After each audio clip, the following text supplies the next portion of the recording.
So there is one Lego Star Wars set that I have always wanted, never got it. I just couldn't convince myself to spend the money. I thought maybe a new one would come around. It still hasn't. You probably know what I'm talking about. But I went and did it. I bought the Lego Star Wars set that I've always wanted. So I ended up spending $950 US on this, the Death Star 2, which came out in 2005 with 3,449 pieces. Its set number is 10143, and at the time there wasn't 18 plus, it was 16 plus, which is funny. This is definitely an 18 plus set nowadays. So I paid $100 more than the two most expensive Lego Star Wars sets, which are the UCS Millennium Falcon and the UCS AT-AT Walker. And this isn't even a brand new set. This is a used set. I got this used for $950. If you want to buy this brand new in box, it is $3,000. I'm a die-hard collector, but not enough to justify $3,000. I'd have to have some serious money on hand to justify spending $3,000 on one Lego set. I know the most expensive Lego Star Wars set that goes for new and sealed in box is actually the Cloud City. That's on average going between, I think last I saw was anywhere between $5,000 to $8,000. It's a pretty wide range. That's crazy.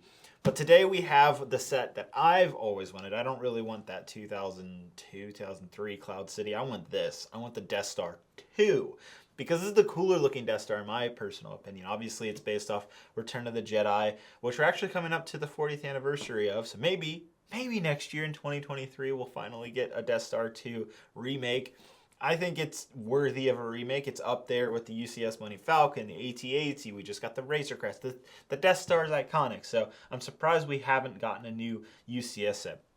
Now, after this set was released, we got two Death Stars, both of which are pretty much the exact same, which is the playset Death Star. I actually have it right down here, and I'll actually compare it here in a few minutes to the Death Star 2. Now I'm going to be totally honest with you guys. Probably a lot of people shouldn't go and buy this set. It's from 2005, so I can't imagine the build experience is that great. On top of that, there's no play functions. It's definitely just a display set. I don't know if it's breakable. I gotta imagine it's a little fragile.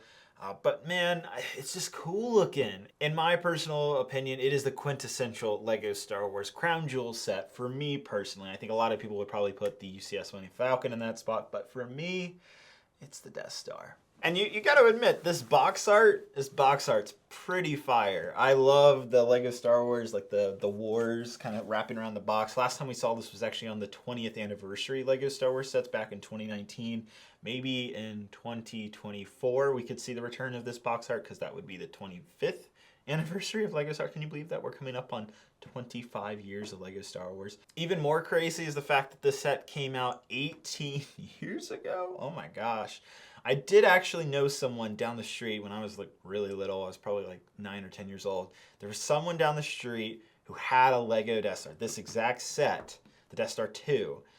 And he never built it. Him and his dad never built it. And I always asked him, can I build this set? Because I wanted to know what it felt like to build a Death Star. And also at that time, I didn't have the playset Death Star. So it was always that like, you know, you're looking in the Lego Shop magazine, you're like, oh, the Death Star, like, oh, like that was the feeling. And the fact that I just never got to build it, never got to really see it. So today is very special for me because I finally get to build the Lego Star Wars UCS Death Star 2. But before we get to the build, I do have some Lego Death Star themed Lego sets that I want to give away with the sponsor in this video, Whatnot. So no, I don't have another Death Star 2 to give away, but I have something pretty close. We have the Death Star Final Duel, which is based on the Lego Star Wars Death Star 2. And then we also have the Death Star Trench Run that I am giving away. So you guys can have the chance to win these two Lego Star Wars Death Star themed sets during my Whatnot stream this upcoming Tuesday at 7 p.m. Eastern Standard Time. And that link will be down in the description. But I also have something for you guys, a $15 credit for the first time when you sign up on Whatnot. And then on top of that, I'm going to be adding dozens of Phase 1 Clone Troopers to my Buy It Now section on Whatnot, so you can use that $15 credit and literally get free Lego Clone Troopers for your first time signing up. That's a pretty good deal. And then on top of that, you can join the stream and potentially win these 2 sets. Both will be given away separately, so that's 2 chances. So there is no reason for you to click that link down below. Join up on Whatnot. And I'm really excited for this next Whatnot stream, guys, because I'm going to be selling some really exclusive LEGO Star Wars figures, like the Boba Fett minifigure with arm printing. It only came, of course, in 1 set, the UCS Slave one. That will be on auction during this Whatnot stream as well. So that link to the stream where you can bookmark it and follow me on Whatnot will be down in the description. And then, of course, there'll be that link to sign up and get the $15 credit. Thanks again to Whatnot for sponsoring this video. The buyer who I got it from, I bought this through a private seller. He actually bagged the set. Oh, that was an interesting sound. It sounded like a jet. Oh my gosh. This is one of the boxes where it actually lifts off. It doesn't have like a side opening like all the newer 18 plus sets. This is interesting. Look at this piece of cardboard. And that piece of cardboard houses this, the spiral instruction booklet. LEGO doesn't make this spiral bound instruction booklet really anymore at all. It's all separate booklets nowadays with these big LEGO sets, Star Wars or not. I think the last set that had the spiral instruction booklet was potentially the Executive Super Star Destroyer, but I could be wrong. So the unboxing for this set is kind of similar to a newer LEGO set where you'll find white boxes inside. So because obviously the set's used, we have Ziploc bags. And again, thankfully the seller I bought this set from pre-packaged a lot of the stuff. It looks like it's already mostly organized, which is really nice. So we'll find out shortly whether the parts are in good condition or not. I am so excited to build this, guys.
So I have to say the build experience wasn't exactly great, but I didn't really have that much trouble. I had to take my time on this build and really make sure I didn't make any mistakes, because if I did, it would be very hard to go back and fix them. In total though, by going quote unquote slow, it took me about 5.5 hours to build, which is not too bad for 3,500 pieces. Overall, man, this thing looks great. There is so much detail for a set made all the way back in 2005. Sure, it would be great to have like tiling and even more greebling than what's here, but there's something classic about this LEGO Death Star. Like, in my opinion, I still think it holds up very well. You do get a little micro Executive Super Star Destroyer, which is so cool, and I believe that's in scale to the Death Star 2. So that should hopefully give you guys an idea of like the scale of the Death Star and the scale of other UCS sets too, and just how puny they would be if we had a scaled version of the Death Star to those. It's crazy. Here's the plaque. If you guys want to stop the video and read it, you're more than welcome to. Thankfully, the plaque that I have here had a really good condition sticker on it. Underneath the Death Star, you'll see obviously it's a dome and there's more details, and the details there are really just little plates kind of sticking out, but it works. It visually works. There's techniques here that are questionable. They used like a pirate steering or a pirate ship steering wheel to connect all of these panels at the very top underneath that dish, which I thought was very ingenious, and it actually works, I guess. Some very interesting techniques, again, being utilized here. A lot of greebling, some ladders, some antennas. There is one function with the Death Star 2, and I didn't even know this, is that there's actually 4 different positions that you can put the Executive Superstar Destroyer. So there's a couple different axle points around the Death Star that you can place the Superstar Destroyer, the Executive Superstar Destroyer, so that you can, place it in different areas and get a different viewpoint if that's what you want to. Overall, though, I think there's plenty of details here. I like how that one little plate area kind of sticks out. It just adds that little bit of extra detail, even though it's so simple. And then of course the green laser looks fantastic. That whole dish area is very well designed. Unfortunately, there is one inherent big flaw with the actual design of this set, which is you can only pick it up from the bottom of the stand, making it extremely weird to pick it up because the weight's kind of just swooshing around. You can't pick it up by just holding the bottom, otherwise you'll crush the whole thing, which is quite unfortunate. Next, I want to just compare the Death Star 2 to modern day LEGO sets. So the first one is the UCS Millennium Falcon. After that, we have the Space Shuttle, which looks very small. Next is the $850 UCS AT-AT Walker, which is a little bigger than the Death Star, but not as much as you might think. Here's the newly released $600 UCS Razor Crest. Here's the AT-TE, looks very small. And then here's also the 2015 updated version of the Death Star playset, which is about the same size as the old one. So was this LEGO Star Wars UCS Death Star 2 worth that $950 price tag that I paid for a used set, not even a brand new in box? Again, the new version, if you were to buy this sealed, goes for $3,000, which is absolutely crazy. Thankfully, though, the used copy that I have here is in spectacular condition. I would say all the parts are in like new condition. I haven't seen a speck of dust. Whoever had this set previously probably only built it once and quickly took it back apart and put it back into bags. It was probably only built for, at max, a couple months. Because I've never seen such a good condition used set, especially a UCS set that is this old. That is rare to see. The parts are still shiny. Like, this is as close as you can get to new without having to pay a new price tag, which is fantastic. So this actually worked out very well. And also, just guys, be careful about buying through private sellers, whether that's through Facebook, Craigslist, whatever. Marketplace, be careful about that stuff because you can get scammed nowadays. So, make sure you're being extra cautious while doing such a thing when you're not buying, say, through eBay or Bricklink. So, the set, was this worth the $950? Honestly, probably not. I mean, it's great that I got such a good copy for a used condition set, but, today of modern standards of Lego building, I just recently built and reviewed the Lego Eiffel Tower. The techniques used in that just blow this set out of the water. I also recently built the Lego Globe, which is kind of in the spectrum of this set. It's actually a little bit smaller. And, the techniques used on the Lego Globe are, again, far superior, far more advanced than what was used on the Death Star. It is surprising, though, of some of the techniques that were used on this set, and they hold up decently. However, there is one I would consider major flaw with this set. It isn't the final version. It's while you're building it. There is, at least halfway through the build, there's a point where the entire Death Star feels like it's so close from just falling over. So if you had maybe an uneven table, which hopefully you're not building on, but let's say that was the case, there is a real chance that while you're putting this Death Star 2 together, it could come crashing down and you have to start again, which would be terrible. And it makes me think that if we were to get another Lego Death Star 2, another UCS version that was bigger, more grand, far more detailed, that there is an inherent stability issue of putting the thing together and it falling over potentially halfway through the build. So I definitely think it would be a big concern to the Lego Star Wars design team if they made another Death Star 2, which I really hope happens. I want a newer version of this set. This set still holds up. Don't get me wrong. It looks good. It looks really good, actually. It looks great next to the AT-AT. It's going to look great next to the UCS Millennium Falcon.